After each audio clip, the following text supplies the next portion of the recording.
BNP বুঝে ওঠার আগেই দেশব্যাপী জামাত ইসলামী সহ ৮ দল অসাধারণ রাজনীতি করছে, বিরাট ঘটনা ঘটিয়ে দিচ্ছে। আভ্যন্তরীণ বিষয়ে হস্তক্ষেপ বাংলাদেশ সমর্থন করে না। যে কোনো সন্ত্রাসবাদের বিরুদ্ধে বাংলাদেশের অবস্থান জিরো টলারেন্স।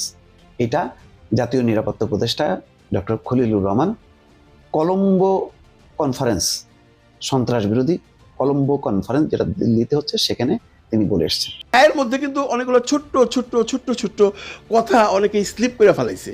যেমনটি ধরেন, এই রায়ে কিন্তু এক সময় ইলিয়াস হুসেইন, কনক সারোয়ার, পিনাকি ভট্টাচার্যের কথা বলা হয়েছে। এরা আসলে নরপশু। গুন্ডা মুজিবের ঘরে যারা বাইরে উঠছে তারা বাইসে থাকলে এমন দস্যু, দুর্বৃত্ত আর পিশাচে হবে, এর প্রমাণ হইতেছে খুনি হাসিনা। দর্শক, এবার বিএনপি বুঝে ওঠার আগে একই ঘটনা ঘটিয়ে দিল ডক্টর মোহাম্মদ ইউনূস। এদিকে পিনাকি ভট্টাচার্য শেখ হাসিনাকে দেশে আনার জন্য কিছু গুরুত্বপূর্ণ সিদ্ধান্ত নিয়েছেন, যা জানলে আপনি অবাক হয়ে যাবেন। দর্শক, আজকের এই ভিডিওটি খুবই গুরুত্বপূর্ণ হতে চলেছে, তাই ভিডিওটি না টেনে একটি লাইক দিয়ে দেখতে থাকুন সম্পূর্ণ ভিডিওটি। আর চ্যানেলে নতুন দর্শক হয়ে থাকলে চ্যানেলটি সাবস্ক্রাইব করে আমাদের সঙ্গেই থাকুন। চলুন ভিডিওটি শুরু করা যাক। এরা আসলে নরপশু। গুন্ডা মুজিবের ঘরে যারা বাইরে উঠছে তারা বাইসে থাকলে এমন দস্যু, দুর্বৃত্ত আর পিশাচে হবে, এর প্রমাণ হইতেছে খুনি হাসিনা। কিন্তু এই মামলার রায় কি আরো আগে আমাদের প্রাপ্য ছিল না? আরো আগে কেন আমাদের প্রাপ্য ছিল এই মামলার রায়? আসেন সেটা আমরা দেখি। বর্ষা বিপ্লবের প্রায় ১.৫ বছর পরে খুনি হাসিনার মামলায় নিম্ন আদালতের রায় আসতেছে এতদিনে। তারপরে এটা আপিল বিভাগে যাবে, সেখানে ফাইল বহুদিন আটকায় থাকবে। এরপর আস্তে আস্তে আপিল বিভাগে ফাইল লাগাবে, তারপর সেটা নিয়ে আপিল বিভাগ রায় দিবে, এরপর আবার রিভিউ হবে, ফাইল আটকায় রেখে। এরপর রাষ্ট্রপতির কাছে ফাইল যাবে ডেথ রেফারেন্স নিয়ে, রাষ্ট্রপতি সেই ফাইল আবার বহুদিন আটকায় রাখবে। মোদ্দা কথা, দিল্লি হনুজ দূরস্থ, মানে দিল্লি এখনো বহুদূর। এই নিম্ন আদালতের রায়ে আপনি সন্তুষ্ট হইতে পারেন, কিন্তু হাসিনার শাস্তি দেখতে হইলে আরো অনেক দিন অপেক্ষা করতে হবে। তার মানে খুনি হাসিনার বিচার সম্পন্ন হয় নাই। আবার দেখেন, ফ্যাসিস্ট হাসিনার সহচর অনেক বড় বড় খুনির বিচারে তেমন কোনো অগ্রগতি হয় নাই। যেমন ধরেন জল্লাদ কসাই জেনারেল জিয়াউল হাসান, সেনাবাহিনী, র্যাবের আরো বহুত খুনি অফিসারের কিছুই হয় নাই। এই কয়েকদিন আগে জনগণের অনেক পাবলিক প্রেশার আর হুইসের পরে যে সেনাবাহিনী ১৫ জনকে আদালতে হাজির করা হইলো, তাদের চাকরি পর্যন্ত এখন আছে, এগুলো যায় নাই। তাদেরকে সরকার এসি বাসে কইরা আদালতে নিয়ে যায়। হাসিনার দল আওয়ামী লীগের সাথেই কাজ করলে ওরা রাস্তার মাঝখানে এই বাস থামায়, দাঁড় করায়, গুড়ায় দিত অথবা আগুন লাগাই দিত। জাতির সাথে কত বড় কৌতুক করতেছে এই সরকার। এইসব খুনিরা এখন পর্যন্ত চাকরিতে বহাল থেকে জনগণের করের টাকায় সমস্ত সরকারি সুযোগ সুবিধা, বেতন ভাতা পাইতেছে। কত বড় ফাইজলামি। সালমান এফ রহমান থেকে শুরু কইরা অন্য সবাই, এই শাহজাহান বলেন, আনিসুল বলেন, সবাই জেলে এসি লাগায়, নিজের কামরাতে নিজের বাসা থেকে খাবার আনে, তারপরে খায়। এসি লাগানোর কথাটা জয়নাল আবেদিন ফারুক কইছে, শুনেন। রুহুল কবির রিজভী আহমদ মাটিতে শুয়ে থাকছিল জেলখানায়, আর এখন সালমান এফ রহমান নাকি তার রুমের মধ্যে এসি লাগাইছে। সালমান এফ রহমানের খাওয়া নাকি গুলশান থেকে যায়।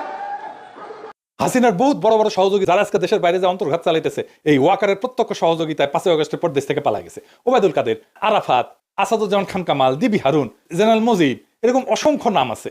এরা আবার পালায় যাওয়ার পর বাংলাদেশের ব্যাংক থেকে কলকাতা থেকে কোটি কোটি টাকা ফান্ড পর্যন্ত ট্রান্সফার করেছে। ডেল্টাগ্রামে আসছে না নিউজ। এরা কিভাবে পালায় গেল, আর সেই ব্যাপারে ওয়াকার আর সরকারের উপদেষ্টা মন্ডলীর দায়িত্ব কি ছিল, সেটা নিয়ে ভবিষ্যৎ বাংলাদেশে একদিন বিচার হবে।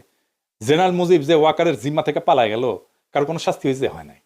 ওয়াকার উপদেষ্টা মন্ডলী, প্রফেসর ইউনূস একজনও রেহাই পাবে না কিন্তু জাতির সাথে বেইমানি করার জন্য। এই অপদার্থতার জবাব দিতে হবে। এবার আসি বিচার নিয়ে। এই বিচার নিয়ে আমরা কতটুকু সন্তুষ্ট হতে পারি? পশ্চিমা বিশ্বের 2 ধরনের আইন ব্যবস্থা প্রচলিত, একটাকে বলে সিভিল ল, আর একটা হচ্ছে কমন ল। সিভিল ল এর উৎপত্তি এই কন্টিনেন্টাল ইউরোপে, কমন ল এর উৎপত্তি ইংল্যান্ডে।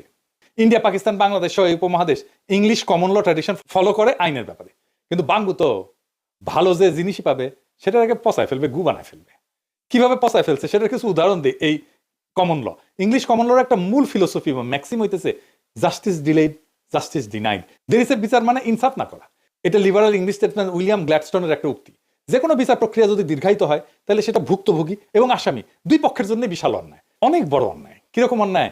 ধরেন একজন ভুক্তভোগী যে কোনো ধরনের অপরাধের শিকার হইয়া বিচার চেতে গেল, সেই বিচারের ফলাফল তখনই তার জন্য অর্থবহ হবে যদি সেটা খুব দ্রুত পাওয়া যায়। এই জন্য ইংলিশ লতে একটা টার্ম আছে, সুইফট জাস্টিস। একজন খুন, ধর্ষণ বা ডাকাতির শিকার ভুক্তভোগী বা তার পরিবার যদি অপরাধ সংঘটিত হওয়ার 15 থেকে 20 বছর পর বিচারের রায় পায়, আর তারপর সেটা কার্যকর হয়, তাইলে এই বিচার একদম মূল্যহীন, এটার মূল্য শূন্য। পৃথিবীর যে কোনো জুডিশিয়াল ফিলোসফিতে, সেটা প্রাচ্য হোক পাশ্চাত্য হোক, কোথাও এটাকে সমর্থন করা হয় না। পাশ্চাত্যের কমন ল, মুসলমানদের শরিয়া, ইহুদিদের তাওরাত আর তালমুদ, বিশ্বের সমস্ত লিগাল ফিলোসফিতে বিচার প্রক্রিয়া দীর্ঘায়িত করাকে অত্যন্ত নেতিবাচক হিসেবে দেখা হয় এবং এটাকে ভুক্তভোগীর অধিকার হরণ হিসেবে গণ্য করা হয়। আর আসামির দিক থেকে দেখলে, একজন নিরাপরাধ মানুষকে যদি একটা মিথ্যা বা ভুয়া প্রমাণ ছাড়া মামলা দিয়ে বছর পর বছর জেলে রেখে দেওয়া হয়, আদালতে হাজির করানো হয়, সেটা একটা বিশাল অন্যায়। সেই নিরাপরাধ মানুষের জীবন তো পুরো ধ্বংস করে দেওয়া হয় এভাবে। যদি কেউ নিরাপরাধ হয়ে থাকে আর তার নামে যদি কেউ মিথ্যা মামলা দিয়ে থাকে, তার জন্য তো সুইফট জাস্টিস, দ্রুত বিচার, এটা নিষ্পত্তি হওয়াটা সবচেয়ে একটা ভালো ইনসাফপূর্ণ একটা ব্যবস্থা। অভিযোগকারী যদি তার অপরাধ প্রমাণ করতে না পারে, তাহলে সে দ্রুত ছাড়া পেয়ে যাবে। অভিযোগকারীর কাছে যদি প্রমাণ না থাকে, তাহলে সে দ্রুত ছাড়া পেয়ে যাবে। অর্থাৎ উভয় দিক থেকে, অভিযোগকারী যদি তার কাছে প্রমাণ থাকে, তাহলে সে দ্রুত বিচার পেয়ে যাবে, আর উল্টা দিকে যদি অভিযোগকারী প্রমাণ না থাকে, তাহলে অপরাধী দ্রুত ছাড়া পেয়ে যাবে। অর্থাৎ উভয় দিক থেকে, মানে ভুক্তভোগী আর আসামি, এই দুই দিক থেকে চিন্তা করলে দ্রুত বিচার হচ্ছে একমাত্র ইনসাফ। এই জন্য আমেরিকার সংবিধানের বিল অফ রাইটসে 6ষ্ঠ সংশোধনীতে বলা আছে, in all criminal প্রসিকিউশনস the accused shall enjoy the right two A speedy and public trial. ইংরেজি যেহেতু কইছে, ঠিকই কইছে, তাই না? মানে হইতেছে সমস্ত ক্রিমিনাল মামলায় অভিযুক্ত ব্যক্তির দ্রুত বিচার পাওয়ার অধিকার আছে। বিচার প্রক্রিয়া এটা যদি না করা হয়, তাহলে তার মৌলিক অধিকার খর্ব হইতেছে। এই জন্য রাষ্ট্রই দায়ী থাকবে। তাহলে এখন আসেন, স্পিডি ট্রায়াল কাকে বলে? আমেরিকার Congress speedy trial act 1974 pass করে, যেখানে তারা স্পিডি ট্রায়ালকে সংজ্ঞায়িত করছে। আমেরিকার বিচার প্রক্রিয়া ট্রায়াল শুরু হওয়ার আগে একটা প্রি ট্রায়াল ফেজ আছে, ট্রায়ালের আগে, যেখানে কারো বিরুদ্ধে কোনো অভিযোগ আসলে সেটা তদন্ত করে দেখা হয়। তদন্তকারী সংস্থা আদালতে গ্রহণযোগ্য হবে, যেটাকে আইনের ভাষায় বলে অ্যাডমিসেবল এভিডেন্স, সেই সমস্ত প্রমাণ জোগাড় করে। যদি দেখে এভিডেন্স নাই, তাহলে কেস এখানে খতম। আর যদি তদন্তকারী মনে করে যে সাফিসিয়েন্ট এভিডেন্স আছে, পর্যাপ্ত প্রমাণ আছে, সে তখন সেটা প্রসিকিউটরের কাছে সাবমিট করে। প্রসিকিউটর হইতেছে রাষ্ট্রপক্ষের উকিল। প্রসিকিউটর যদি মনে করে যে প্রমাণ পর্যাপ্ত, কেবল তখনই সে অভিযুক্তের বিরুদ্ধে একটা ফর্মাল চার্জ ফাইল করে, যেটাকে আইনের ভাষায় বলা হয় ইনডাইটমেন্ট। অর্থাৎ কারো বিরুদ্ধে ফর্মাল অভিযোগ আনা, কারো বিরুদ্ধে ইনডাইটমেন্ট ফাইল করা বা ফর্মাল অভিযোগ আনার পরে তাকে আদালতে হাজির করা হয় এবং জাজ তাকে জিজ্ঞেস করে যে সে তার বিরুদ্ধে যে অভিযোগ আনা হয়েছে সেইটার ব্যাপারে সে কি বলে, কি মনে করে, সে কি দোষী নাকি দোষী না। সে যদি বলে হুজুর আমি নিরপরাধ, তাহলে তার মামলা চলবে। আর যদি বলে না হুজুর আমি দোষী, তাহলে তার মামলা ওখানে কেস খতম, সে দোষী। যদি সে নিজেকে নির্দোষ দাবি করে, তখন সেই কেস ট্রায়ালে যায়। স্পিডি ট্রায়াল অনুযায়ী কারো বিরুদ্ধে ইনডাইটমেন্ট বা অভিযোগ ফাইল হওয়ার পরে সে যদি বলে যে আমি দোষী না, তাহলে তার মামলা 70 দিনের মাথায় তার ট্রায়াল শুরু করতে হবে। তার মানে 2 মাসের মধ্যে তার ট্রায়ালে নিতে হবে। আমেরিকা একটা ট্রায়াল কতদিন ধরে চলে শুনবেন? শুনলে তাজ্জব হয়ে যাবেন। গড়ে 2 থেকে 3 দিন। যদি সেলিব্রিটি ট্রায়াল হয়, মানে প্রচুর মিডিয়া কাভারেজ পায়, এই সমস্ত ট্রায়াল একটু দীর্ঘ সময় ধরে চলে, 1 সপ্তাহ থেকে ধরেন 1.5 মাস পর্যন্ত চলতে পারে। যেমন জনি ডেপ আর তার সাবেক স্ত্রী আম্বার হার্ডের সিভিল ট্রায়াল প্রায় 6 সপ্তাহ ধরে চলছিল। মানে জাজের মনে হয় এটা আলুর দোষা ছিল, আম্বার হার্ড বসে আছে তার সামনে রেখা, 1.5 মাস ধরে চালাইছে আর কি। আর দেখিছে আম্বার হার্ডকে, দেখে শান্তি পেয়েছে। সিভিল ট্রায়াল সচরাচর ক্রিমিনাল ট্রায়ালের চেয়ে লম্বা হয়। 2024 সালে নিউ ইয়র্কে ডোনাল্ড ট্রাম্পের ট্রায়াল একটা 1.5 মাস ধরে চলছিল, কিন্তু অধিকাংশ বিচার প্রায় 95% ট্রায়াল 2-3 দিনে শেষ হয়ে যায়। বিএনপি বুঝে ওঠার আগেই দেশব্যাপী জামাত ইসলামী সহ 8 দল অসাধারণ রাজনীতি করছে, বিরাট ঘটনা ঘটিয়ে দিচ্ছে। এতদিন তো শুধু ঢাকায় সীমাবদ্ধ ছিল, এখন দেশব্যাপী জামাত সহ 8 দল নতুন ঘোষণা দিয়েছে। এই ঘোষণা রাজনীতিতে অত্যন্ত তাৎপর্যপূর্ণ। তারা বিভাগীয় পর্যায়ে সমাবেশ করবে, এটা ওয়ান কাইন্ড অফ মহাসমাবেশ। মজার বিষয়, এই সমাবেশ কার্যত বিএনপিকে হাতে হারিকেন দেওয়ার মহাসমাবেশ। কি মজার বিষয় দেখেন, 8 দল মহাসমাবেশ করছে বা সমাবেশ করছে, যাই বলেন আপনি। তারা প্রচারণা চালাবে হা ভোটের পক্ষে। এখন হা ভোটের পক্ষে, না ভোটের পক্ষে কেউ আছে না। এখানে অটো জামাতের চরমোনাইয়ের এই 8 দলের আগে ভাগে মাঠে নামা জনগণের মধ্যে পারসেপশন তৈরি করে দিয়েছে বিএনপি হচ্ছে না ভোটের পক্ষে, আর জামাত চরমোনায় 8 দল হচ্ছে হা ভোটের পক্ষে। বিএনপি কি মাইন্ড কেসিপায় পড়ছে, কোন বেকায়দায় পড়ছে বুঝতে পারছেন? আবার বিএনপির কত স্বপ্ন, তারেক রহমান দেশে আসবেন, তারপরে হাইপ তৈরি করবেন। ভাই মাঠ তো পুরোটা জামাত চরমোনায় আগেই দখল করছে। তফসিল ঘোষণা হলে তো সব ধরনের প্রোগ্রাম করা যায় না, মটর শোভাযাত্রা বা অনেক কিছুতে নিষেধাজ্ঞা আছে, নতুন আচরণ বিধি তৈরি হয়েছে। আবার এই মটর শোভাযাত্রা, হ্যাডম দেখানো, এই ভাব দেখানো, এর প্রয়োজনীয়তা রয়েছে বাংলাদেশের কালচারের সাথে, এটা ওতপ্রোতভাবে জড়িত পলিটিক্যাল কালচারের সাথে। সেই জায়গায় জামাত কি করছে দেখেন, বিএনপি কিন্তু পারছে না। বিএনপি শোভাযাত্রা অমুক তমুক করতে গেলে 2 গ্রুপে কামড়াকামড়িতে কেউ না কেউ মারা যায়। জামাত তফসিল ঘোষণার আগে প্রত্যেকটা নির্বাচনী আসনে হাজার হাজার মোটরসাইকেল নিয়ে শোডাউন দিচ্ছে। রাজশাহীতে এক প্রার্থীকে দেখলাম 10,000 মোটরসাইকেল নিয়ে শোডাউন দিচ্ছে। এবং জামাত যত মোটরসাইকেল নিয়ে শোডাউন দিতে পারছে, বিএনপি চাইলেও অত মোটরসাইকেল রেডি করতে পারে না, লোক নাই তো তাদের। মজা না? তো বিএনপি যা ভবিষ্যতে করবে বলে ধরে নিচ্ছে, জামাত তো ওই জিনিসটা আগেই দখল করে নিচ্ছে। তারেক রহমানের হাইপ, তারেক রহমান আসলে একটা হাইপ তৈরি হবে, ওই হাইপের পাল্টা হাইপ কি হবে ওটা জামাত রেডি করে রেখেছে। তারেক রহমান আসলে তার হাইপ 18 ঘন্টাও থাকবে না, কয়েক ঘন্টার মধ্যে উল্টা রিয়াকশন শুরু হয়ে যাবে। বিএনপির 2 গ্রুপে কামড়াকামড়ি লাগবে, মারা যাবে পদপিষ্ট হয়ে। তারপরে দেখবেন তারেক রহমান আশাটা গলার কাটা হয়ে গেছে, মানুষ গালি দিবে। এবং বুলেট প্রুফ কি ট্রলের শিকার হবে তারেক রহমান, আপনি কল্পনা করতে পারবেন না। বুলেট প্রুফ গাড়ি থেকে কল্লা জাগাবে, মানুষ বলবে যে এখন বলে যে আলু তারেক, পিয়াজ তারেক, তখন বললো কল্লা তারেক। এর মানে কল্লা জাগাবে, শরীরের একটু কল্লা দেখা যাবে, আর কিছু দেখা যাবে না। This is Bangladesh. এই ধরনের কল্লা জাগানো নেতাকে মানুষ ভোট দিবে না, পুরো ট্রলের শিকার হবে। আপনি ওয়েট অ্যান্ড সি, কত মিম বানানো হবে তিনি দেশে আসলে, কোনো হাইপ তৈরি করতে পারবে না।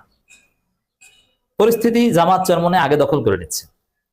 আমি চ্যালেঞ্জ দিয়ে বলছি, বাংলাদেশে তারেক রহমান আসার পর তারেক রহমান একটা মাঠে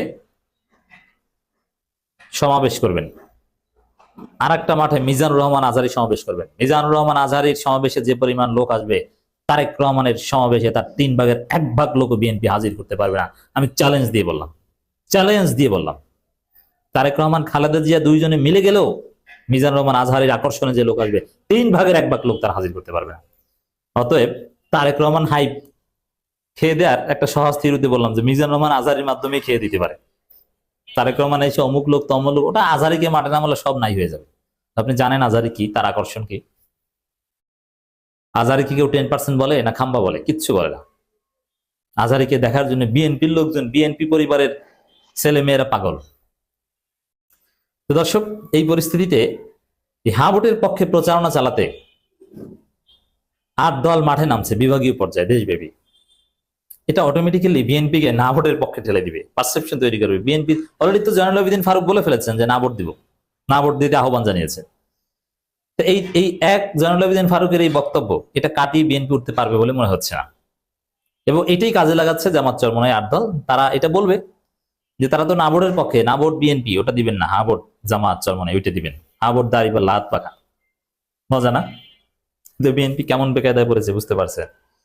পরাজিতদের এরকমই হয়। আন্দোলনরত 8 দলের লিয়াজু কমিটির বৈঠকে কর্মসূচি ঘোষণা। যে কর্মসূচি দিয়েছে এটা ওয়ান কাইন্ড অফ নির্বাচনী প্রচারণা, জোটগত নির্বাচনী প্রচারণা শুরু বলা যায়। 19 নভেম্বর বুধবার বিকেলে বাংলাদেশ খেলাফত মজলিসের কেন্দ্রীয় কার্যালয়ে আভ্যন্তরীণ বিষয়ে হস্তক্ষেপ বাংলাদেশ সমর্থন করে না। যে কোনো সন্ত্রাসবাদের বিরুদ্ধে বাংলাদেশের অবস্থান 0 টলারেন্স। এটা জাতীয় নিরাপত্তা উপদেষ্টা ডক্টর খলিলুর রহমান কলম্বো কনফারেন্স, সন্ত্রাস বিরোধী কলম্বো কনফারেন্স যেটা দিল্লিতে হচ্ছে, সেখানে তিনি বলে এসেছেন। এটার একটা রাজনৈতিক তাৎপর্য আছে এই বক্তব্যের মধ্য দিয়ে। সেটা হচ্ছে যে আভ্যন্তরীণ বিষয়ে হস্তক্ষেপ সমর্থন করে না, আর যে কোনো সন্ত্রাস বিরুদ্ধে 0 টলারেন্স।